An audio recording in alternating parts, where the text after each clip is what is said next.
Es-tu un rêveur? Je vais te faire une belle révélation. La société n'a pas été conçue pour les rêveurs, mais plutôt pour les suiveurs. Depuis notre tout jeune âge, on nous a conditionnés à suivre les règles. Mets-toi en rang, garde le silence, lève la main, suis les directives, rentre à telle heure, prends tes pauses à telle heure et pars à telle heure. Je te repose la question. Es-tu un rêveur ou un suiveur? Il y a un film que j'aime recommander qui décrit assez bien cette triste réalité. C'est La Matrice. Tu as deux choix. Soit que tu prends la pilule bleue et tu restes dans ton petit monde imaginaire, ta petite routine, métro, boulot, dodo. Et oui, bienvenue dans cet esclavage moderne. Ou soit que tu prends la pilule rouge. Je te le dis d'avance, le réveil sera extrêmement brutal. Mais la bonne nouvelle, c'est qu'à ce moment, tu seras sur le chemin de ta liberté. Non, pas n'importe quelle liberté, hein. Cette fameuse liberté que la société essaie de nous inculquer, celle d'acheter notre bonheur à crédit. Non, je te parle de la vraie liberté. Là où tu peux faire ce que tu veux, quand tu en as envie, et sans rien de devoir à personne. Pour sortir de la matrice, pour sortir du système, il y a des actions que tu devras poser et ça ne sera aucunement facile. Tu devras, entre autres, apprendre à désapprendre. Ça, c'est enlever tout ce qu'on t'a mis en tête. Tu devrais également te remettre en question, ou plutôt, je te résume, te poser les vraies questions, telles que qui contrôle véritablement ce monde? Observe les gens qui ont du succès, qui dominent. Je dirais même de ne pas écouter ce qu'ils disent, mais de faire ce qu'ils font. Si tu veux sortir de ce système, de cet esclavage moderne, tu n'as pas le choix d'être entrepreneur. Entoure-toi de personnes comme toi, des vrais, les rebelles de la société, ceux qui se posent les mêmes questions que toi. Et c'est comme ça que tu pourrais aller de l'avant. N'attends pas la nouvelle année pour être en action. C'est à chaque jour que tu dois poursuivre tes résolutions. C'est maintenant que ça se passe. Le parcours d'entrepreneur n'est vraiment pas facile. Il y aura des jours que tu faudras tout abandonner. Dis-toi que 80% de ta réussite dépend de ton mode de pensée. Tu dois penser comme un gagnant, comme un guerrier, comme une guerrière. Quand tu prends des claques, quand tu prends des coups, tu continues d'avancer. Si on te fait tomber, tu te relèves, tu continues d'avancer. Si on te coupe les jambes, tu rampes jusqu'à la ligne d'arrivée. Il n'y a pas de place pour les faibles.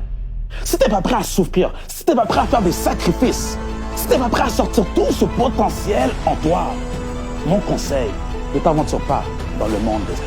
Ne laisse plus jamais une mauvaise journée, une mauvaise semaine, une mauvaise expérience freiner ton ascension vers le sommet. Car dis-toi que la mort n'attendra pas un moment précis pour venir te chercher. Elle viendra par surprise. Ok, disons que tu as 25 ans aujourd'hui et que tu vis jusqu'à l'âge de 80 ans. Il te restera exactement 660 mois à vivre. Alors avant que la mort arrive, que comptes-tu faire de ces 660 mois? Ah oui, mon cher ami, tes jours sont calculés. Je te pose la question. Que comptes-tu faire du temps qu'il te reste? Tu comptes les donner à quelqu'un d'autre pendant les 40 prochaines années ou passer ton temps à argumenter avec des gens qui ne croient pas en ta vision? Ou peut-être que tu veux simplement t'asseoir avec des amis, discuter des beaux projets que tu as, mais sans même lever le petit doigt pour les accomplir? Oui, je parle de toi, le grand parleur, petit faiseur. Je te pose la question, que comptes-tu faire du temps qu'il te reste? Tu dois puiser à l'intérieur de toi pour aller chercher cette source de motivation qui dort au plus profond de ton être. Désolé de te dire ça, mais la solution ne viendra pas de l'extérieur. Quand l'ange de la mort se présentera au pied de ton lit et te posera la question, as-tu exploité ton plein potentiel? Dis-moi, que répondras-tu? Oui, on te posera la question, as-tu exploité ces dons, ces talents qui dormaient à l'intérieur de toi?